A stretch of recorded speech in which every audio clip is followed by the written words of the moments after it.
നമസ്കാരം. ഇപ്പോൾ കിട്ടിയതിലേക്ക് എല്ലാ പ്രിയപ്പെട്ട പ്രേക്ഷകർക്കും സ്വാഗതം. നോക്കാം വിശദമായ റിപ്പോർട്ടുകൾ. സ്വകാര്യ പ്രാക്ടീസ് നടത്തുന്ന ഡോക്ടേഴ്സിനെതിരെ ശക്തമായ നടപടി സ്വീകരിക്കുമെന്ന് ആരോഗ്യമന്ത്രി വീണ ജോർജ്. മെഡിക്കൽ കോളേജ് ആശുപത്രിയിൽ ചികിത്സാ പിഴവെന്ന് തുടർച്ചയായി പരാതി ഉയരുന്ന സാഹചര്യത്തിൽ ആരോഗ്യമന്ത്രി വിളിച്ച ഉന്നതതല യോഗത്തിലാണ് നിർദ്ദേശം. ആരോഗ്യ പ്രവർത്തകർ ഒരു ടീമായി പ്രവർത്തിക്കണമെന്നും രോഗികളോട് ഇടപെടുമ്പോൾ ശ്രദ്ധിക്കണമെന്നും മന്ത്രി നിർദ്ദേശിച്ചു. വിവരങ്ങളുമായി തിരുവനന്തപുരത്ത് നിന്ന് അലക്സ് റാം മുഹമ്മദാണ് ചേരുന്നത്. അലക്സ്, കഴിഞ്ഞ ദിവസം ആലപ്പുഴയിൽ നടന്ന പ്രതിഷേധത്തിൽ എച്ച് സലാം MLA അടക്കം ആവശ്യപ്പെട്ട ഒരു കാര്യമാണ്, പല ഡോക്ടേഴ്സും ഈ പറഞ്ഞതുപോലെ സ്വകാര്യ പ്രാക്ടീസ് നടത്തുന്നുണ്ട്, അവരുടെ പട്ടിക കയ്യിലുണ്ട്, അത് ആരോഗ്യവകുപ്പിന് കൈമാറും എന്നൊരു മുന്നറിയിപ്പ് നൽകിയിരുന്നു. ഇപ്പോൾ ഈ യോഗത്തിൽ ആരോഗ്യമന്ത്രിയും സമാനമായ കാര്യമാണ് പറയുന്നത്. അതേപോലെ തന്നെ രോഗികളുമായി ബന്ധപ്പെട്ടുള്ള ആശയവിനിമയത്തിലും കൃത്യത വേണമെന്ന് മന്ത്രി പറഞ്ഞിട്ടുണ്ടല്ലോ, അല്ലേ? വിവരങ്ങളുമായി ചേരുന്നത് തിരുവനന്തപുരത്ത് നിന്ന് അലക്സ് റാം മുഹമ്മദാണ്. അലക്സ്, വിശദാംശങ്ങൾ.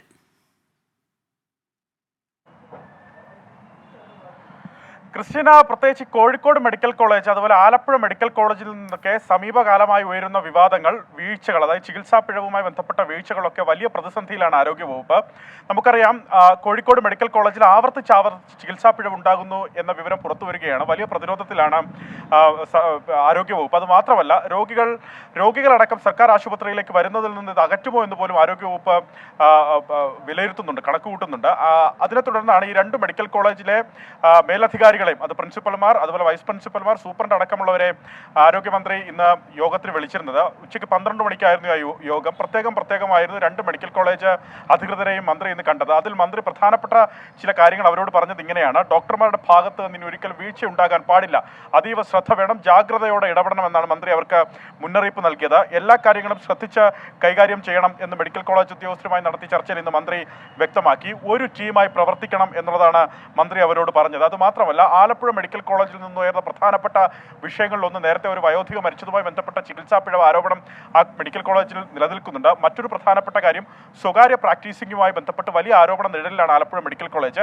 നേരത്തെ സ്വകാര്യ പ്രാക്ടീസിംഗ് നടത്തിയിരുന്ന ഏതാണ്ട് 6 ഡോക്ടർമാരെ അവിടെ നിന്ന് ട്രാൻസ്ഫർ ചെയ്തിട്ട് പോലും ആ മെഡിക്കൽ കോളേജിൽ നിർബാധം സ്വകാര്യ പ്രാക്ടീസിംഗ് തുടരുന്നു എന്നാണ് ആരോഗ്യവകുപ്പ് കണ്ടെത്തിയിട്ടുള്ളത്. അതിനെ തുടർന്നാണ് ആ മെഡിക്കൽ കോളേജിലും ആലപ്പുഴ മെഡിക്കൽ കോളേജ് അധികൃതരെയും വിളിച്ചു വരുത്തിയത്. അവരോട് മന്ത്രി പറഞ്ഞത് സ്വകാര്യ പ്രാക്ടീസിംഗ് വേണ്ട എന്നുള്ളതാണ്. ഡോക്ടർമാർ സ്വകാര്യ പ്രാക്ടീസിംഗ് നടത്തേണ്ടെന്ന് ആരോഗ്യമന്ത്രി കർക്കശമായി പറഞ്ഞു. അങ്ങനെ ഉണ്ടായാൽ കർശനമായ നടപടി ഉണ്ടാകുമെന്ന് മന്ത്രി മുന്നറിയിപ്പ് നൽകിയിട്ടുണ്ട്. അത് മാത്രമല്ല, ഇതുമായി ബന്ധപ്പെട്ട മന്ത്രി DMOയുടെ റിപ്പോർട്ട് തേടിയിട്ടുണ്ടെന്നുള്ളതാണ് ഏറ്റവും പ്രധാനപ്പെട്ട കാര്യം. ആലപ്പുഴ മെഡിക്കൽ കോളേജിലെ ഈ സംഭവ വികാസങ്ങളെക്കുറിച്ചാണ് മന്ത്രി റിപ്പോർട്ട് തേടിയിട്ടുള്ളത്. DMO സംബന്ധിച്ച റിപ്പോർട്ട് നൽകണം. ഒന്ന്, ഞാൻ നേരത്തെ സൂചിപ്പിച്ചതുപോലെ മെഡിക്കൽ കോളേജിലെ സ്വകാര്യ പ്രാക്ടീസിംഗുമായി ബന്ധപ്പെട്ട്, മറ്റൊന്ന് ചികിത്സാ പിഴവ് അടക്കമുള്ള വിഷയങ്ങളിലാണ് ആലപ്പുഴ മെഡിക്കൽ കോളേജിനാണ് റിപ്പോർട്ട് തേടിയിട്ടുള്ളത്. ക്രിസ്റ്റീന. അലക്സ്, അതുപോലെ തന്നെ ഈ കഴിഞ്ഞ ദിവസം നടന്ന പ്രതിഷേധത്തിൽ എച്ച് സലാം MLA വളരെ കൃത്യമായി പറഞ്ഞിട്ടുണ്ടായിരുന്നു, ഈ സ്വകാര്യ പ്രാക്ടീസ് നടത്തുന്ന ഡോക്ടർമാരുടെ പട്ടികയുണ്ട്, അത്തരത്തിലുള്ള പ്രാക്ടീസ് നിർത്തിയില്ലെങ്കിൽ ഈ പട്ടിക ആരോഗ്യവകുപ്പിന് കൈമാറും. അതേപോലെ തന്നെ ഈ രോഗികളും അവരുടെ ബന്ധുക്കളുമായുള്ള ആശയവിനിമയത്തിൽ ഒരു കൃത്യത ആവശ്യമാണ്. അപ്പോൾ ഇത്തരത്തിലുള്ള കാര്യങ്ങൾ ആരോഗ്യവകുപ്പ് പരിഗണനയിൽ എടുത്തിട്ടുണ്ട് എന്ന് തന്നെയല്ലേ നമുക്കറിയാൻ കഴിയുന്നത് ഈ ഒരു യോഗത്തിന് ശേഷമുള്ള തീരുമാനങ്ങളിൽ? ക്രിസ്റ്റീന, ഉറപ്പായും അത് മുഖവിലേക്ക് എടുക്കുന്നുണ്ട് ആരോഗ്യവകുപ്പ്. ആ വിമർശനങ്ങൾ കേൾക്കുന്നത് സർക്കാർ മെഡിക്കൽ കോളേജാണ്. ആളുകളെ അകറ്റുന്നത് അത്തരം വിമർശനങ്ങളാണ് എന്ന് CPM ജനപ്രതിനിധികൾ തന്നെ അത്തരം അവരുടെ അഭിപ്രായ പ്രകടനങ്ങൾ പങ്കുവയ്ക്കുമ്പോൾ അത് മുഖവിലേക്ക് എടുക്കുകയാണ് സർക്കാർ എന്നുള്ളതാണ് ഏറ്റവും പ്രധാനപ്പെട്ട കാര്യം. അതിനെ തുടർന്ന് തന്നെയാണ് അത്തരത്തിലുള്ള ഒരു ജാഗ്രതാ നിർദ്ദേശവും അത്തരത്തിലുള്ള നടപടികളും മന്ത്രി സ്വീകരിക്കുന്നത് എന്നുള്ളതാണ് ഏറ്റവും പ്രധാനപ്പെട്ട കാര്യം. കൃത്യമായി തന്നെ മാന്യമായ ആളുകളോട് ഇടപെടണം, ജാഗ്രതയോടുകൂടി പെരുമാറണമെന്ന് മുന്നറിയിപ്പ് നൽകുന്നുണ്ട്. ആലപ്പുഴ മെഡിക്കൽ കോളേജിനെ സംബന്ധിച്ച് പറയുന്നത് സ്വകാര്യ പ്രാക്ടീസിംഗ് വേണ്ട എന്ന് കൃത്യമായി പറയുകയാണ്. അങ്ങനെ ഇനി ഉണ്ടായാൽ, അങ്ങനെ ഏതെങ്കിലും വിധത്തിൽ ആരോഗ്യവകുപ്പിന് അത് അറിവുള്ളതായാൽ കർശനമായ നടപടി ഉണ്ടാകുമെന്ന് കൃത്യമായി തന്നെ പറഞ്ഞിരിക്കുകയാണ്. എന്താണെങ്കിലും റിപ്പോർട്ട് തേടിയിട്ടുണ്ട്. ആലപ്പുഴ മെഡിക്കൽ കോളേജിലെ വിഷയവുമായി ബന്ധപ്പെട്ട് റിപ്പോർട്ട് തേടിയിട്ടുണ്ട്. ആലപ്പുഴ മെഡിക്കൽ കോളേജിലെ വിഷയത്തോട് റിപ്പോർട്ട് തേടണമെങ്കിൽ കൃത്യമായി ജനപ്രതിനിധികളുടെ വിമർശനം അത് കൃത്യമായി മുഖവിലേക്ക് എടുക്കുന്നു ആരോഗ്യവകുപ്പ് എന്നുള്ളതിന്റെ അർത്ഥം കൂടിയാണ്. ക്രിസ്റ്റീന. ശരി, തിരുവനന്തപുരത്ത് നിന്ന് വിവരങ്ങൾ നൽകിയത് അലക്സ് റാം മുഹമ്മദാണ്. കാസർഗോഡ് ചെറുവത്തൂരിൽ കനത്ത മഴയിൽ ദേശീയപാതയിൽ വെള്ളം കയറി. റോഡ് നവീകരണ പ്രവൃത്തി നടക്കുന്നതിനാൽ പ്രദേശത്തെ ഓവുചാലുകൾ കരാർ കമ്പനി മൂടിയിരുന്നു. ഇതാണ് വെള്ളക്കെട്ട് രൂക്ഷമാകാൻ കാരണം. വിവരങ്ങളുമായി കാസർഗോഡ് നിന്ന് അരുൺ പാറക്കൽ ചേരുന്നു. അരുൺ, ഇത്തരത്തിലുള്ള പല നിർമ്മാണ പദ്ധതികളും ചെയ്യുമ്പോൾ അതിനൊരു പ്ലാൻ ബി ഇല്ല, അല്ലെങ്കിൽ അതിന് ഉണ്ടാകാവുന്ന മറ്റ് പ്രത്യാഘാതങ്ങൾ കണക്കിലെടുക്കാതെയാണ് ഈ നവീകരണ പ്രവർത്തനങ്ങൾ നടക്കുന്നതെന്ന് വലിയ വിമർശനങ്ങൾ പലയിടത്തും ഉയരുന്നുണ്ട്. ഇപ്പോൾ ഇത്തരത്തിലൊരു വെള്ളക്കെട്ട് രൂക്ഷമാകാനും ഇതേ കാരണം തന്നെയല്ലേ? ക്രിസ്റ്റീന, അതുതന്നെയാണ്. ദേശീയപാത 66 മിക്കയിടത്തും ഇപ്പോൾ വെള്ളക്കെട്ട് രൂക്ഷമായിരിക്കുന്നത്. പ്രത്യേകിച്ച് ഈ കണ്ണൂർ കഴിഞ്ഞാൽ ചെറുവത്തൂർ മേഖലയിലേക്ക് കടന്നു കഴിഞ്ഞാൽ, പയ്യന്നൂരൊക്കെ കടന്നു കഴിഞ്ഞാൽ ഈ ദേശീയപാത നവീകരണം നടക്കുന്ന പ്രദേശങ്ങളിൽ വ്യാപകമായ വെള്ളക്കെട്ട് രൂപപ്പെടുന്നു എന്നുള്ളതാണ്. ഇന്ന് ശക്തമായ മഴ ഇന്ന് വൈകുന്നേരം മുതൽ കാസർഗോഡ് ജില്ലയിൽ പലയിടങ്ങളിലും ഉണ്ടായിരുന്നു. ചെറുവത്തൂർ ഭാഗത്താണ് ഇപ്പോൾ വെള്ളക്കെട്ട് രൂക്ഷമായിരിക്കുന്നത്. ഈ കൊവ്വൽ സ്റ്റോപ്പ്, ചെറുവത്തൂർ കൊവ്വൽ സ്റ്റോപ്പ് ഭാഗത്ത് വാഹനങ്ങൾക്ക് പോലും മുന്നോട്ട് പോകാൻ കഴിയാത്ത വിധത്തിൽ വെള്ളക്കെട്ട് രൂക്ഷമായിരിക്കുന്നു. റോഡിലൊക്കെ വെള്ളം കയറിയിരിക്കുന്നു. ഇന്നലെയും സമാനമായ രീതിയിൽ വെള്ളം കയറിയിരുന്നു. പക്ഷേ കരാർ കമ്പനി അത് പരിഹരിക്കാൻ ഇന്നലെ നടപടിയെടുത്തിരുന്നു. ഇന്നിപ്പോൾ വീണ്ടും വെള്ളം കയറിയിരിക്കുന്നു. ഈ കരാർ കമ്പനി ഈ പ്രദേശത്തുണ്ടായിരുന്ന ഓവുചാലയ്ക്ക് മണ്ണിട്ട് മൂടിയത് കൊണ്ടാണ് ഇത്തരത്തിലുള്ള ഒരു വെള്ളക്കെട്ട് രൂക്ഷമാകുന്നതിനുള്ള കാരണമെന്നാണ് നാട്ടുകാരും ആരോപിക്കുന്നത്. എന്തായാലും വരും ദിവസങ്ങളിൽ മഴ ശക്തമാകുമ്പോൾ ഗതാഗതം തടസ്സപ്പെടുമെന്ന കാര്യത്തിൽ സംശയമില്ല, ക്രിസ്റ്റീന. ശരി, കാസർഗോഡ് നിന്ന് വിശദാംശങ്ങൾ നൽകിയത് അരുൺ പാറക്കൽ. കാസർഗോഡ് ഇടിമിന്നലേറ്റ് ഒരാൾ മരിച്ചു. മടിക്കൈ ബങ്കളം സ്വദേശി ബാലനാണ് മരിച്ചത്. വീടിന് സമീപത്തെ പറമ്പിൽ വെച്ചാണ് ഇടിമിന്നലേറ്റത്. വിവരങ്ങളുമായി കാസർഗോഡ് നിന്ന് വീണ്ടും ചേരുന്നത് അരുൺ പാറക്കലാണ്. അരുൺ, ഈ ഇടിമിന്നൽ സാധ്യതാ മുന്നറിയിപ്പൊക്കെ ഉണ്ടായിരുന്നു. എപ്പോഴായിരുന്നു ഈ സംഭവം? വിശദാംശങ്ങൾ. ക്രിസ്റ്റീന, ഇന്ന് വൈകുന്നേരം മുതൽ കനത്ത മഴയായിരുന്നു കാസർഗോഡ് ജില്ലയിൽ പലയിടങ്ങളിലും ലഭിച്ചിരുന്നത്. വൈകുന്നേരം ഈ പറമ്പിലേക്ക് ബാലൻ പോയിരുന്നു. തുടർന്ന് അവിടെ വെച്ചാണ് ഈ ഇടിമിന്നലേൽക്കുന്നത്. ശക്തമായ ഇടിമിന്നൽ ഈ മഴയോടൊപ്പം ഉണ്ടായിരുന്നു. ബാലന് ഇടിമിന്നലേറ്റ ഉടൻ തന്നെ ബാലനെ ആശുപത്രിയിൽ എത്തിക്കാനുള്ള ശ്രമം നടത്തി. പക്ഷേ അത് വിജയിച്ചില്ല. ബാലന്റെ മരണം സ്ഥിരീകരിക്കുകയായിരുന്നു. മടിക്കൈ ബംഗളം സ്വദേശിയാണ് ഈ മരിച്ച ബാലൻ. 70 വയസ്സാണ് അദ്ദേഹത്തിന്, ക്രിസ്റ്റീന. ശരി, കാസർഗോഡ് നിന്ന് വിവരങ്ങൾ നൽകിയത് അരുൺ പാറക്കലാണ്. പൂക്കോട് വെറ്റിനറി കോളേജ് വിദ്യാർത്ഥി സിദ്ധാർത്ഥന്റെ മരണത്തിൽ പ്രതികളുടെ ജാമ്യാപേക്ഷ ഹൈക്കോടതി വിധി പറയാനായി മാറ്റി.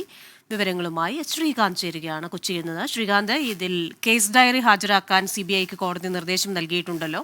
മറ്റെന്തൊക്കെ കാര്യങ്ങളാണ് ഇന്ന് കോടതി പറഞ്ഞത്? പൂക്കോട് വെറ്റിനറി സർവകലാശാലയിലെ സിദ്ധാർത്ഥന്റെ മരണത്തിൽ കൃഷ്ണ ഇന്ന് പ്രതികളുടെ ജാമ്യാപേക്ഷ ഹൈക്കോടതിയിൽ വന്നിരുന്നു. അത് അവർ പരിഗണിച്ചു. സിദ്ധാർത്ഥന്റെ പിതാവും കോടതിയിൽ ഇന്ന് വാദം കേൾക്കാനായി എത്തുകയും ചെയ്തു. ഈ കേസിൽ കേസ് ഡയറി ഹാജരാക്കാൻ CBIക്ക് ഹൈക്കോടതി നിർദ്ദേശം നൽകിയിട്ടുണ്ട്.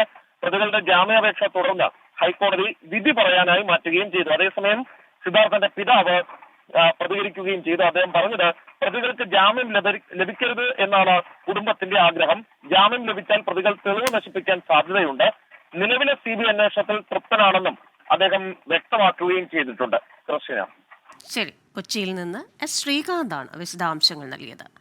പാലാ നഗരസഭാ കൌൺസിൽ യോഗത്തിൽ നാടകീയ സംഭവങ്ങൾ. CPIM കൌൺസിലർ ബിനു പുളിക്കക്കണ്ടം പങ്കെടുത്തതിനെ തുടർന്ന് കേരള കോൺഗ്രസ് M അംഗങ്ങൾ കൌൺസിൽ യോഗം ബഹിഷ്കരിച്ചു. എയർപോർട്ട്സ് മോഷണ കേസിലെ പ്രതി കൌൺസിൽ യോഗത്തിൽ പങ്കെടുക്കുന്നെന്നാരോപിച്ചാണ് ബഹിഷ്കരണം. വിവരങ്ങളുമായി കോട്ടയത്ത് നിന്ന് ടോബി ജോൺസൺ ആണ് ചേരുന്നത്. ടോബി, ഒരുപാട് കഥയുള്ള ഒരു എയർപോർട്ട്സ് അതൊരു അജ്ഞാതൻ കൊണ്ട് പോലീസ് സ്റ്റേഷനിൽ കൊടുക്കുന്നു. അതിനുശേഷം അയാൾ ആരെന്ന് വ്യക്തമാക്കുന്നില്ല. ഇവിടെ നഗരസഭാ കൌൺസിൽ യോഗത്തിൽ ബിനു പുളിക്കക്കണ്ടം പങ്കെടുക്കാൻ പാടില്ല. പക്ഷെ CPIM അംഗങ്ങളോടോ കേരള കോൺഗ്രസ് അംഗങ്ങളോടോ തങ്ങൾക്ക് പ്രശ്നമില്ല എന്നാണല്ലോ കൗൺസിൽ അംഗം പറയുന്നത്. ഈ എയർപോർട്ട്സിന്റെ ഉടമയായ കൗൺസിൽ അംഗം പറഞ്ഞത്. ഇപ്പോൾ എന്താണ് അവിടെ സംഭവിച്ചത്? കൃഷിക, തീർച്ചയായിട്ടും നാടകീയ സംഭവങ്ങൾ പാലാ നഗരസഭയിൽ തുടർന്നുകൊണ്ടിരിക്കുകയാണ്. കഴിഞ്ഞ ദിവസമാണ് ഈ എയർപോർട്ട് പോലീസ് സ്റ്റേഷനിൽ ലഭിച്ചത്. അതിനുശേഷം ഈ CPM കൗൺസിലറെ അറസ്റ്റ് ചെയ്യണമെന്ന് കേരള കോൺഗ്രസ് M കൗൺസിലർ ജോസ് ശ്രീരാംകുടി പറഞ്ഞു. ഇതിന്റെ എയർപോർട്ടിന്റെ ഉടമസ്ഥൻ പറഞ്ഞു. അതിന് പിന്നാലെയാണ് ഇന്ന് കൗൺസിൽ യോഗം ചേർന്നത്. കൗൺസിൽ യോഗം ചേർന്നപ്പോൾ തന്നെ ഇത്തരത്തിൽ പ്രതിയായിട്ടുള്ള ഒരാളെ കൗൺസിൽ യോഗത്തിൽ ഇരുത്തിക്കൊണ്ട് യോഗം ചേരാൻ സാധിക്കില്ല എന്ന് പറയുകയായിരുന്നു കേരള കോൺഗ്രസ് അംഗങ്ങൾ. ഇതേ തുടർന്ന് കേരള കോൺഗ്രസ് എമ്മിന്റെ ചെയർമാനാണ്. അദ്ദേഹം ഈ യോഗം പിരിച്ചുവിടുകയായിരുന്നു. എന്തായാലും വലിയൊരു പ്രതിഷേധം തന്നെയാണ് കേരള കോൺഗ്രസിന്റെ പ്രവർത്തകർ നടത്തിയത്. ഇത് CPM ഇത് മുന്നണിയെ വിശദാംശങ്ങളുമായി ചേർന്നത് ടോബി ജോൺസൺ ആണ് കോട്ടയത്ത് നിന്ന്. ജോസ് ചീരൻകുഴി എന്ന് പറയുന്ന അംഗത്തിന്റെ എയർപോർട്ട്സ് മോഷണം പോകുന്നു. ആ മോഷണം നടന്ന എയർപോർട്ട്സ് അജ്ഞാതൻ പോലീസ് സ്റ്റേഷനിൽ എത്തിക്കുന്നു. അതിനുശേഷം ഈ CPIM കൗൺസിലർ ബിനു പുളിക്കക്കണ്ടത്തിനെ അറസ്റ്റ് ചെയ്യണം എന്ന ആവശ്യം ഉന്നയിക്കുന്നു. ഇപ്പോൾ നാടകീയ സംഭവങ്ങളാണ് നഗരസഭാ കൗൺസിൽ യോഗത്തിലുണ്ടായത്. വിവരങ്ങൾ നൽകിയത് ടോബിയാണ്. എറണാകുളത്ത് കനത്ത മഴ. കാലടി മലയാറ്റൂർ റോഡിലെ കടകളിൽ വെള്ളം കയറി. അങ്കമാലി മലയാറ്റൂർ റോഡിൽ വെള്ളക്കെട്ട്. വിവരങ്ങളുമായി കൊച്ചിയിൽ നിന്ന് അശ്വിൻ പാലാഴിയാണ് ചേരുന്നത്. അശ്വിൻ, കനത്ത മഴ, ഈ മഴയിൽ വെള്ളക്കെട്ടും വലിയ ദുരിതവുമൊക്കെയാണല്ലോ, പ്രത്യേകിച്ച് ഈ വ്യാപാരികൾക്ക്. തീർച്ചയായും എറണാകുളത്തിന്റെ നഗര ഗ്രാമ വ്യത്യാസമില്ലാതെ എല്ലാ മേഖലകളിലും വലിയ മഴയാണ് ഇപ്പോൾ പെയ്തുകൊണ്ടിരിക്കുന്നത്. അങ്കമാലി കാലടി മേഖലയിലാണ് വലിയ വെള്ളക്കെട്ട് ഇതിനോടകം രൂപപ്പെട്ടിട്ടുള്ളത്. കടകളിലേക്കും ഒപ്പം വീടുകളിലേക്കും വെള്ളം കയറുന്ന ഒരു സാഹചര്യം നിലവിലുണ്ട്. ഇതുകൂടാതെ എറണാകുളം MG റോഡ്, കലൂര്, തൃക്കാക്കര മേഖലകളിലും സമാനമായ നിലയിൽ വെള്ളം കയറുന്ന ഒരു സാഹചര്യമാണ് നിലവിലുള്ളത്. എന്തായാലും അരമണിക്കൂറായി കനത്ത മഴ ശക്തമായി തുടരുകയാണ്. വരും മണിക്കൂറുകളിലും വലിയ മഴയാണ് പ്രതീക്ഷിക്കുന്നത്. എന്തായാലും അങ്കമാലിയിലാണ്, കാലടി മലയാറ്റൂർ റോഡിലാണ് നിലവിൽ വലിയ പ്രശ്നം രൂപപ്പെട്ടിരിക്കുന്നത്. അവിടെ ഇപ്പോഴും കടകളിലേക്കും വീടുകളിലേക്കും വെള്ളം കയറിക്കൊണ്ടിരിക്കുകയാണ്. ക്രിസ്റ്റീന, ശരി, വിശദാംശങ്ങൾ നൽകുകയായിരുന്നു കൊച്ചിയിൽ നിന്ന് അശ്വിൻ പാലാഴി. ഇടുക്കിയിൽ KSRTC ബസിനു മുന്നിൽ ബൈക്കിൽ അഭ്യാസ പ്രകടനം നടത്തിയ യുവാവിന്റെ ലൈസൻസ് സസ്പെൻഡ് ചെയ്തു. കുമളി സ്വദേശി നിതിന്റെ ലൈസൻസാണ് ഇടുക്കി എൻഫോഴ്സ്മെന്റ് RTO സസ്പെൻഡ് ചെയ്തത്. വിവരങ്ങളുമായി ഇടുക്കിയിൽ നിന്ന് രാഹുൽ വിജയനാണ് ചേരുന്നത്. രാഹുൽ, ഇതേപോലെയുള്ള അഭ്യാസ പ്രകടനങ്ങൾ സ്വന്തം ജീവനും മറ്റുള്ളവരുടെ ജീവനും ഒന്നും പരിഗണിക്കാതെ നടത്തുന്ന കാര്യങ്ങളിൽ വളരെ ശക്തമായ പല നടപടികളും ഈ അടുത്തയിടെ വരുന്നുണ്ട്. ഇന്നും പുനെയിൽ നിന്ന് അത്തരത്തിലൊരു സംഭവം ഉണ്ടായിരുന്നു. ഇപ്പോൾ ഈ യുവാവിന്റെ ലൈസൻസ് സസ്പെൻഡ് ചെയ്തു എന്ന് മനസ്സിലാക്കുന്നു.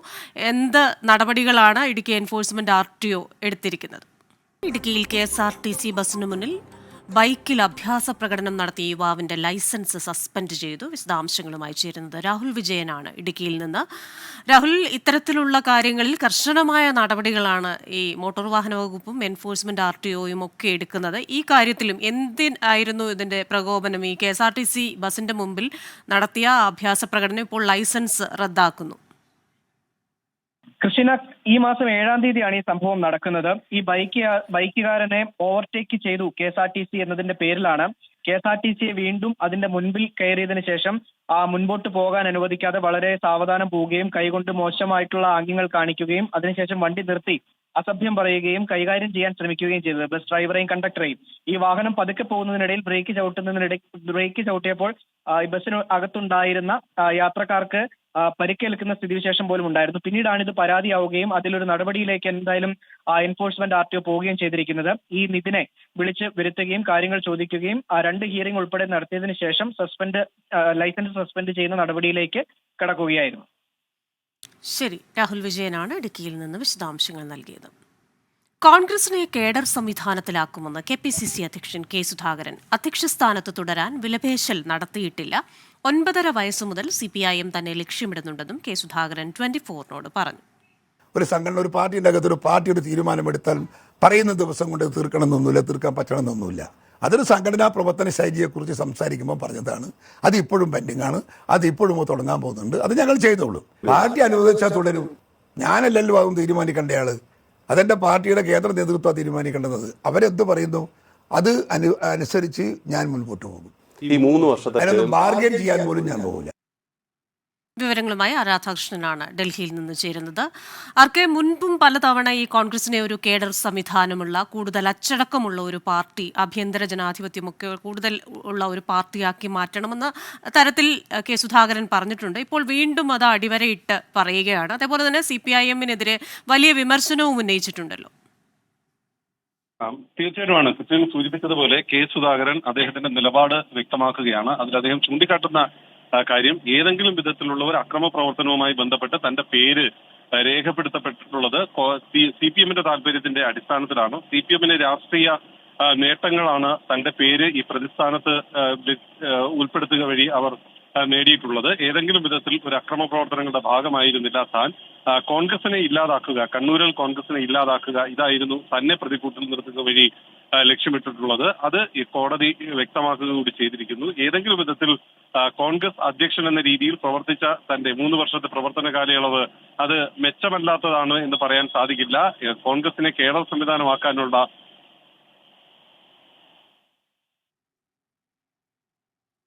രാധാകൃഷ്ണനാണ് ഡൽഹിയിൽ നിന്ന് വിശദാംശങ്ങൾ നൽകിയത്. സംസ്ഥാനത്തെ കാട്ടാന കണക്കെടുപ്പ് നാളെ തുടങ്ങും. 160 ആന സങ്കേതങ്ങളിലാണ് കണക്കെടുപ്പ്. ജൂൺ 23-ന് കരട് റിപ്പോർട്ടും ജൂലൈ 9-ന് അന്തിമ റിപ്പോർട്ടും സമർപ്പിക്കും. വിവരങ്ങളുമായി തിരുവനന്തപുരത്ത് നിന്ന് AV ജയശങ്കർ ചേരുകയാണ്. ജയശങ്കർ, പലയിടങ്ങളിലും ഈ പറയുന്നത് പോലെ മനുഷ്യ വന്യമൃഗ സംഘർഷങ്ങൾ കൂടി വരുന്നു. അതേപോലെ തന്നെ വന്യമൃഗങ്ങൾ കൂടുതലായും നാട്ടിലേക്കൊക്കെ കയറി വരുന്ന സ്ഥിതിയുണ്ട്. ഈ ഒരു പശ്ചാത്തലത്തിൽ എത്രത്തോളം നിർണായകമാണ് ഈ കാട്ടാനകളുടെ സെൻസസ്? ക്രിസ്റ്റീന, ഈ മനുഷ്യ വന്യജീവി സംഘർഷം നിലനിൽക്കുന്ന ഒരു സാഹചര്യത്തിൽ അന്തർ സംസ്ഥാന കോർഡിനേഷൻ കമ്മിറ്റിയുടെ തീരുമാനപ്രകാരമാണ് സംസ്ഥാനത്തെ കാട്ടാനകളുടെ കണക്കെടുപ്പ് ആരംഭിക്കുന്നത്. നാളെ ഈ കണക്കെടുപ്പ് ആരംഭിക്കും. ഈ കണക്കെടുപ്പ് ഈ മാസം 23-ഓടുകൂടി പൂർത്തീകരിക്കാൻ സാധിക്കുമെന്നൊരു പ്രതീക്ഷയിലാണ് വനം വകുപ്പുള്ളത്. ഈ കണക്കെടുപ്പ് പൂർത്തിയാക്കി ആദ്യഘട്ടത്തിൽ ഈ കമ്മിറ്റി പ്രാഥമിക റിപ്പോർട്ടും അതിനുശേഷം അന്തിമ റിപ്പോർട്ടും സമർപ്പിക്കുന്ന രീതിയിലാണ് ക്രമീകരണങ്ങൾ ഒരുക്കിയിരിക്കുന്നത്. ഈ കണക്കെടുപ്പ് പൂർത്തിയാക്കുന്നതോടെ സംസ്ഥാനത്ത് എത്രമാത്രം കാട്ടാനകൾ ഉണ്ടെന്നൊരു വിവരം ലഭിക്കുമെന്നൊരു കൃത്യമായ ഒരു കണക്ക് ലഭിക്കുമെന്നൊരു പ്രതീക്ഷയിലാണ് വനം വകുപ്പ്. ഈ ഇത്തരത്തിൽ കണക്കെടുത്തതിനു ശേഷം അപകടകാരികളായ കാട്ടാനകളെ ഉൾപ്പെടെ നിരീക്ഷിക്കാനുള്ളൊരു സാഹചര്യവും വനം വകുപ്പ് പരിശോധിക്കുന്നുണ്ട്. ഒപ്പം തന്നെ കേരളത്തിനോടൊപ്പം തമിഴ്നാട്ടിലും കർണാടകയിലും ആന്ധ്രാപ്രദേശിലും സമാനമായ രീതിയിൽ നാളെ കണക്കെടുപ്പ് ആരംഭിക്കുന്നുണ്ട്. വളരെ വിശാലമായ രീതിയിൽ നിരവധി ഉദ്യോഗസ്ഥരെ പ്രയോജനപ്പെടുത്തിക്കൊണ്ടാണ് കണക്കെടുപ്പ്. ഈ ആനമുടിയിൽ 197 ബ്ലോക്കുകളിലും വയനാടിൽ 118-ഉം നിലമ്പൂരിൽ 118-ഉം പെരിയാറിൽ 206-ഉം വയനാടിൽ 89 ബ്ലോക്കുകളിലുമായാണ് ഈ ഒരു കണക്കെടുപ്പ് നടക്കുന്നത്. മഴ ഉൾപ്പെടെയുള്ള സാഹചര്യങ്ങൾ ഈ കണക്കെടുപ്പിന് പ്രതികൂലമാകുമോ എന്ന സംശയം വനവകുപ്പിനുണ്ട്. എന്തായാലും ഇതുമായി ബന്ധപ്പെട്ട കണക്കെടുപ്പ് നാളെ ആരംഭിക്കും. കേരളത്തിന് പുറമെ തമിഴ്നാട്ടിലും കർണാടകയിലും ആന്ധ്രാപ്രദേശിലും സമാനമായ രീതിയിലുള്ള കണക്കെടുപ്പ് തുടങ്ങുന്നുണ്ട്. ക്രിസ്റ്റീന, ശരി, വിശദാംശങ്ങൾ നൽകിയത് AV ജയശങ്കറാണ് തിരുവനന്തപുരത്ത് നിന്ന്. കണ്ണൂർ പാനൂരിൽ ബോംബ് നിർമ്മാണത്തിനിടെ കൊല്ലപ്പെട്ടവർക്ക് CPIM നിർമ്മിച്ച രക്തസാക്ഷി സ്മാരകത്തിന് ഉദ്ഘാടനം അല്പസമയത്തിനകം. പാനൂർ തെക്കുമുറിയിലാണ് സ്മാരകം. CPIM സംസ്ഥാന സെക്രട്ടറി MV ഗോവിന്ദനെയാണ് ഉദ്ഘാടകനായി നിശ്ചയിച്ചിട്ടുള്ളത്. വിവരങ്ങളുമായി കണ്ണൂരിൽ നിന്ന് സജോ ദേവസ്യാണ് ചേരുന്നത്. സജോ, ഇതുമായി ബന്ധപ്പെട്ട് വലിയ വിമർശനങ്ങളൊക്കെ ഉയരുമ്പോഴും ഉദ്ഘാടനം നടക്കട്ടെ എന്നായിരുന്നു സംസ്ഥാന സെക്രട്ടറി MV ഗോവിന്ദന്റെ പ്രതികരണം. ഇപ്പോൾ അല്പസമയത്തിനകം ഈ ഉദ്ഘാടനം നടക്കുന്നു. എന്തൊക്കെ ഒരുക്കങ്ങളാണ് അവിടെ നടന്നിട്ടുള്ളത്? മറ്റു വിവരങ്ങൾ? സമയത്തിനകം തന്നെ രക്തസാക്ഷി സ്മാരക ഉദ്ഘാടന പരിപാടികൾ ആരംഭിക്കും. ആദ്യം റെഡ് വാളണ്ടിയർ മാർച്ചാണ്. അതിനുശേഷം CPIM സംസ്ഥാന സെക്രട്ടറിയും MV ഗോവിന്ദൻ രക്തസാക്ഷി സ്മാരകം ഉദ്ഘാടനം ചെയ്യും. ജില്ലാ സെക്രട്ടറി MV ജയരാജനും സംസ്ഥാന സമിതി അംഗം P ജയരാജനും പരിപാടികളിൽ പങ്കെടുക്കും. വിപുലമായ ജനപങ്കാളിത്തത്തോടുകൂടി അണികളെ അണിനിരത്തിയാണ് പരിപാടി സംഘടിപ്പിക്കുന്നത്. ബോംബ് നിർമ്മാണത്തിനിടെയാണ് 2015 ജൂൺ 6-ന് ഈസ്റ്റ് ചെറ്റർക്കണ്ടിയിൽ വെച്ച് CPIM പ്രവർത്തകരായിരുന്ന ഷൈജുവും സുബീഷും കൊല്ലപ്പെടുന്നത്. അവർക്ക് വേണ്ടി രക്തസാക്ഷി സ്മാരകം നിർമ്മിക്കുന്നു എന്നതാണ് ഈ രാഷ്ട്രീയ വിവാദത്തിന്റെയും ആകെ കേന്ദ്രബിന്ദു. പക്ഷേ CPIM ഏതെങ്കിലും നിലയ്ക്ക് അവരെ തള്ളിപ്പറയുക എന്നൊരു നിലപാടില്ല എന്നതാണ് പ്രാദേശിക നേതൃത്വവും ഒക്കെ വ്യക്തമാക്കുന്നത്. സംസ്ഥാന സെക്രട്ടറി വ്യക്തതയുള്ള അഭിപ്രായം പറഞ്ഞില്ലെങ്കിൽ കൂടിയും കഴിഞ്ഞ 8 വർഷമായി ഇവിടെ രക്തസാക്ഷി അനുസ്മരണ പരിപാടികൾ നടക്കുന്നുണ്ട്. ഇപ്പോൾ പുതുതായി ഒരു സ്മാരക മന്ദിരം എന്നത് മാത്രമാണ് ഇതിൽ പുതുതായി സംഭവിച്ചിരിക്കുന്നത് എന്നാണ് CPIM പ്രാദേശിക നേതൃത്വത്തിന്റെ ഒരു വാദം. ചെറുത്തുനിൽപ്പിന്റെയും പ്രതിരോധത്തിന്റെയും ഭാഗമായാണ് ഇരുവരും കൊല്ലപ്പെട്ടത് എന്നൊരു വാദവും നിലപാട് തന്നെയാണ്. ആ നിലയ്ക്ക് തന്നെ അവർ മുന്നോട്ട് പോവുകയാണ്. ഏതെങ്കിലും തരത്തിൽ അക്കാര്യത്തിൽ ഒരു തിരുത്ത് ആവശ്യമില്ല എന്നത് തന്നെയാണ് CPIM നിലപാട്. ആ നിലയ്ക്കാണ് പരിപാടികൾ ക്രമീകരിച്ചിരിക്കുന്നത്. നിലവിൽ ഇവിടെ പരിപാടികൾ അല്പസമയത്തിനകം തന്നെ ആരംഭിക്കുകയും ചെയ്യും. കണ്ണൂരിൽ നിന്ന് വിശദാംശങ്ങൾ നൽകിയത് സജോ ദേവസ്യാണ്. സംസ്ഥാനത്ത് ട്രോളിംഗ് നിരോധനം അടുത്ത മാസം മുതൽ ജൂൺ 10 മുതൽ ജൂലൈ 31 വരെ 52 ദിവസമാണ് ട്രോളിംഗ് നിരോധനമെന്ന് മന്ത്രി സജി ചെറിയാൻ അറിയിച്ചു. വിശദാംശങ്ങളുമായി തിരുവനന്തപുരത്ത് നിന്ന് അലക്സ് റാം മുഹമ്മദ് ചേരുകയാണ്. അലക്സ്, ട്രോളിംഗ് നിരോധനം ആരംഭിക്കുന്നു. എന്തൊക്കെ കാര്യങ്ങളാണ് മന്ത്രി പറഞ്ഞത്?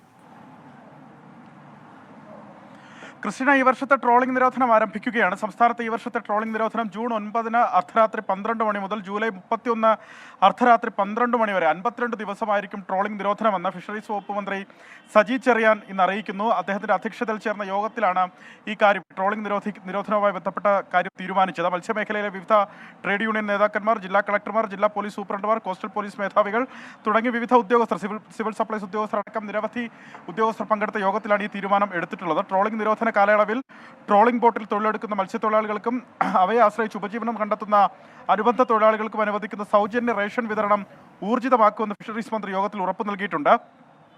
എല്ലാ തീരദേശ ജില്ലകളിലും 24 മണിക്കൂറും പ്രവർത്തിക്കുന്ന ഫിഷറീസ് കൺട്രോൾ റൂമുകൾ മെയ് 15 മുതൽ പ്രവർത്തനം ആരംഭിച്ചിട്ടുണ്ടെന്ന് അദ്ദേഹം പറയുന്നു. ട്രോളിംഗ് നിരോധനം നടപ്പാക്കുന്നതിനായി ജില്ലാ കളക്ടർമാരുടെ അധ്യക്ഷതയിൽ ബന്ധപ്പെട്ട ഉദ്യോഗസ്ഥരുടെയും മത്സ്യമേഖലയിലെ വിവിധ ട്രേഡ് യൂണിയൻ നേതാക്കളുടെയും യോഗം വിളിച്ചുകൂട്ടി ജില്ലാതല തീരുമാനങ്ങൾ കൈക്കൊള്ളണമെന്നുള്ളതാണ് ഇന്നത്തെ യോഗത്തിലെ പ്രധാനപ്പെട്ട മറ്റൊരു നിർദ്ദേശം. അന്യസംസ്ഥാന ബോട്ടുകൾ ട്രോളിംഗ് നിരോധനം തുടങ്ങുന്നതിന് മുമ്പ് കേരള തീരം വിട്ടുപോകുന്നതിന് ബന്ധപ്പെട്ട തീരദേശ ജില്ലാ കളക്ടർമാർ നിർദ്ദേശം നൽകണമെന്നും മന്ത്രി അറിയിച്ചിട്ടുണ്ട്. കൊല്ലം ജില്ലയിലെ നീണ്ടകര ഹാർബർ ട്രോളിംഗ് നിരോധന കാലഘട്ടത്തിൽ ഇൻബോർഡ് വള്ളങ്ങൾ ഒഴികെയുള്ള പരമ്പരാഗത മത്സ്യബന്ധന യാനങ്ങൾക്ക് തുറന്നു കൊടുത്ത് തുടങ്ങി നിരവധിയായ കാര്യങ്ങൾ എടുത്തിട്ടുണ്ടെങ്കിലും ഈ വർഷത്തെ ട്രോളിംഗ് നിരോധനം ജൂൺ മാസം 10 മുതൽ, അതായത് ജൂൺ 9 അർദ്ധരാത്രി 12 മണി മുതൽ ജൂലൈ 31 അർദ്ധരാത്രി 12 മണി വരെ 52 ദിവസം നീണ്ടു നിൽക്കുമെന്ന് മന്ത്രി അറിയിച്ചിട്ടുണ്ട്. അല്പം മുമ്പാണ് മന്ത്രി ഇക്കാര്യം വ്യക്തമാക്കിയത്. ശരി, തിരുവനന്തപുരത്ത് നിന്ന് വിശദാംശങ്ങൾ നൽകിയത് അലക്സ് റാം മുഹമ്മദാണ്. കൂടുതൽ വാർത്തകളിലേക്ക്. ഇടവേളയ്ക്ക് മുൻപ് പറഞ്ഞ വാർത്തയിലേക്ക് തന്നെയാണ്. ഡൽഹിയിൽ വീണ്ടും ബോംബ് ഭീഷണി. നോർത്ത് ബ്ലോക്കിൽ ബോംബ് വെച്ചെന്നാണ് ഭീഷണി സന്ദേശം. സ്ഥലത്ത് പരിശോധന തുടരുന്നു. വിവരങ്ങളുമായി ഡൽഹിയിൽ നിന്ന് ചേരുന്നത് ആർ അച്യുതനാണ്. അച്യുതൻ, ഈ ആഭ്യന്തര മന്ത്രാലയം, ധനമന്ത്രാലയം ഒക്കെയുള്ള തന്ത്രപ്രധാനമായ മേഖല, അതേപോലെ തന്നെ ഇത് സ്കൂളുകൾക്കും ആശുപത്രികൾക്കും ഒക്കെ ഇത്തരത്തിലുള്ള ഭീഷണി ഇമെയിൽ സന്ദേശം വന്നിരുന്നു. ഇതിന്റെ IP അഡ്രസ്സ് ഹംഗറിയിലെ ബുഡാപെസ്റ്റിലുള്ളതാണെന്ന് ഒരു സൂചന പോലീസ് നൽകിയിരുന്നു. ഇപ്പോൾ അവിടെ ഏത് തരത്തിലുള്ള പരിശോധനയാണ് നടക്കുന്നത്? കൂടുതൽ വിശദാംശങ്ങൾ. കൃഷ്ണ, ഇതിനു മുൻപ് ഡൽഹിയിലെ സ്കൂളുകൾക്കും ആശുപത്രികൾക്കും എയർപോർട്ടിനുമായിരുന്നു ഭീഷണി സന്ദേശം ലഭിച്ചത്. അതിന്റെ അന്വേഷണം പുരോഗമിക്കുന്ന ഒരു സാഹചര്യത്തിലാണ് ഇപ്പോൾ നോർത്ത് ബ്ലോക്കിലെ ആഭ്യന്തര മന്ത്രാലയത്തിന് ഇത്തരത്തിലുള്ള ഭീഷണി സന്ദേശം മെയിൽ മുഖാന്തരം ലഭിച്ചിരിക്കുന്നത്. ഈ വിവരത്തെ, ഈ സന്ദേശം ലഭിച്ചതിന് പിന്നാലെ തന്നെ 2 യൂണിറ്റ് അഗ്നിരക്ഷാ സേന സംഘം സ്ഥലത്തെത്തിയിട്ടുണ്ട്. ഒപ്പം ഡൽഹി പോലീസും ഈ ബോംബ് സ്ക്വാഡും സ്ഥലത്തെത്തി പരിശോധനകൾ നടത്തുകയാണ്. ഇതുവരെയും സംശയാസ്പദമായ ഒന്നും കണ്ടെത്തിയിട്ടില്ല എന്നുള്ള വിവരങ്ങളാണ് ലഭിക്കുന്നത്. എന്തായാലും ഈ ഒരു സന്ദേശത്തെ ഗൗരവമായി എടുത്തുകൊണ്ട് തന്നെയാണ് ഇതുമായി ബന്ധപ്പെട്ടുള്ള പരിശോധനകൾ നടക്കുന്നത്. ക്രിസ്റ്റീന സൂചിപ്പിച്ചതുപോലെ തന്നെ തന്ത്രപ്രധാനമായിട്ടുള്ള പല മന്ത്രാലയങ്ങളും സ്ഥിതി ചെയ്യുന്നതാണ് നോർത്ത് ബ്ലോക്ക്. തൊട്ടടുത്ത് തന്നെ രാഷ്ട്രപതി ഭവനുണ്ട്. അതിന് തൊട്ട് ഓപ്പോസിറ്റായിട്ട് സൗത്ത് ബ്ലോക്കും സ്ഥിതി ചെയ്യുന്നുണ്ട്. ഇതിന് പുറത്തായിട്ടാണ് പാർലമെന്റ് സമുച്ചയം ഉൾപ്പെടെയുള്ള കാര്യങ്ങൾ വരുന്നത്. അതുകൊണ്ട് തന്നെ ഈ മേഖല പൊതുവെ പരിശോധിക്കുമ്പോൾ അത് അതീവ സുരക്ഷ നൽകിയിരിക്കുന്ന മേഖലയാണ്. അത് കണക്കിലെടുത്തു കൂടിയാണ് ഇപ്പോൾ പരിശോധനകൾ പുരോഗമിക്കുന്നത്. ക്രിസ്റ്റീന. ശരി, ഡൽഹിയിൽ നിന്ന് ആർ അച്യുതനാണ് വിശദാംശങ്ങൾ നൽകിയത്. കൊച്ചിയിൽ കൈക്കൂലി വാങ്ങുന്നതിനിടെ പൊതുമരാമത്ത് വകുപ്പ് ഉദ്യോഗസ്ഥൻ പിടിയിൽ. മാമംഗലം PWD ഡിവിഷൻ ഓഫീസിലെ ജൂനിയർ സൂപ്രണ്ട് രതീഷിനെയാണ് വിജിലൻസ് അറസ്റ്റ് ചെയ്തത്. വിശദാംശങ്ങളുമായി ചേരുന്നത് അശ്വിൻ പാലാഴിയാണ് കൊച്ചിയിൽ നിന്ന്. അശ്വിൻ, ഏത് സാഹചര്യത്തിലാണ് ഇയാൾ കൈക്കൂലി വാങ്ങിയത്? കൂടുതൽ വിവരങ്ങൾ. കരാറുകാരിൽ നിന്നും കൈക്കൂലി വാങ്ങിയിരുന്നു എന്നുള്ള പരാതി ഇയാളുമായി ബന്ധപ്പെട്ട് വിജിലൻസിന് ലഭിച്ചിരുന്നു. ഒപ്പം മാമംഗലത്തെ പല ഉദ്യോഗസ്ഥരും സഹപ്രവർത്തകരും സമാനമായ പരാതി വിജിലൻസിൽ അറിയിച്ചിരുന്നു എന്നുള്ളതാണ് അറിയാൻ സാധിക്കുന്നത്. എന്തായാലും ഇന്ന് ഈ രീതിയിൽ കൈക്കൂലി നൽകാനെത്തിയ ആൾ നൽകിയ പരാതിയെ തുടർന്നാണ് വിജിലൻസ് സ്ഥലത്തെത്തിയത്. കൈക്കൂലി വാങ്ങിയ 5000 രൂപയോളം പിടിച്ചെടുത്തിട്ടുമുണ്ട്.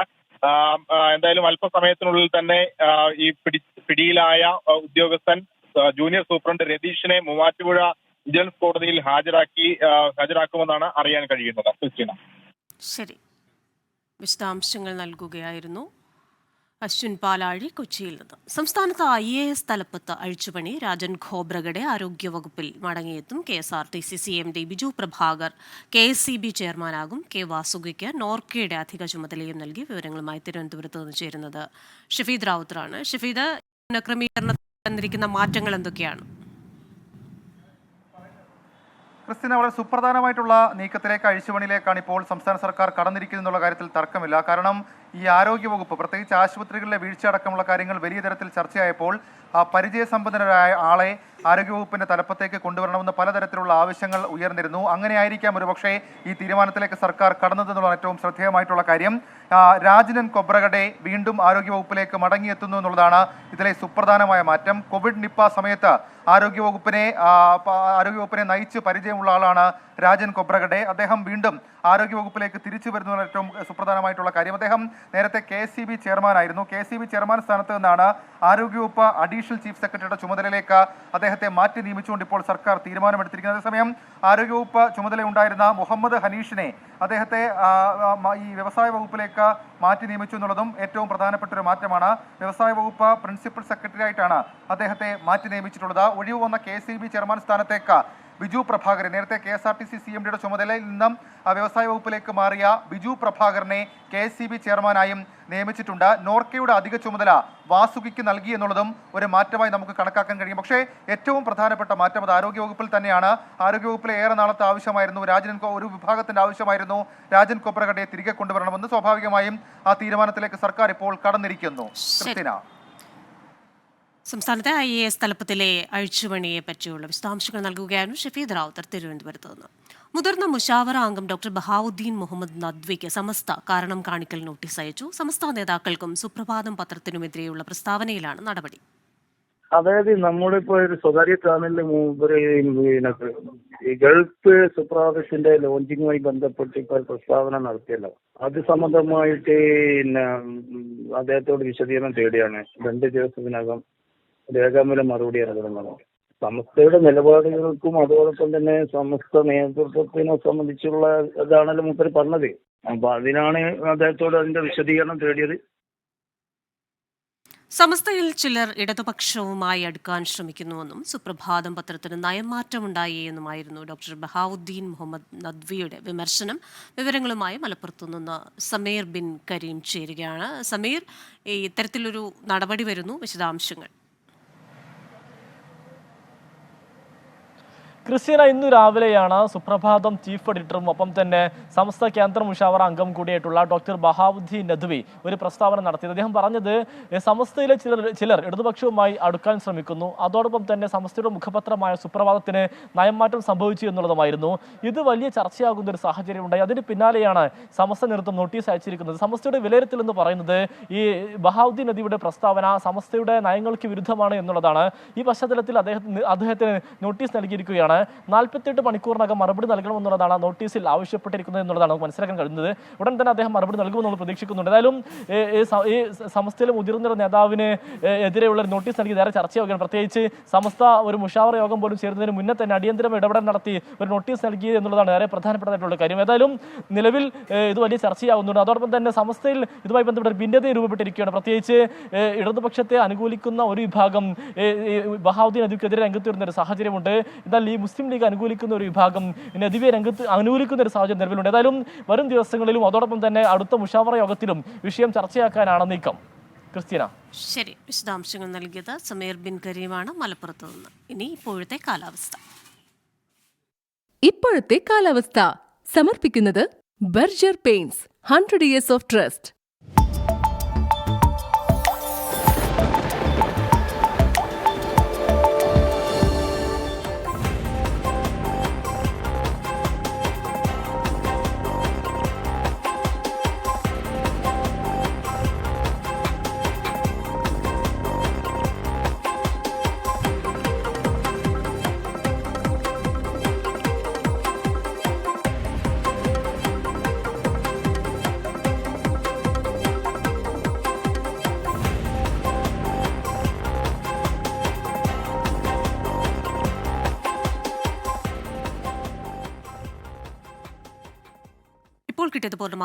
ലോകത്തെവിടെയായാലും ഏത് സമയത്തും 24 വാർത്തകളും ഓഗ്മെന്റഡ് റിയാലിറ്റി പാക്കേജുകളും എക്സ്പ്ലെയിനറുകളും വിശദമായി കാണാൻ ഞങ്ങളുടെ യൂട്യൂബ് ചാനൽ നിങ്ങൾക്ക് സബ്സ്ക്രൈബ് ചെയ്യാം.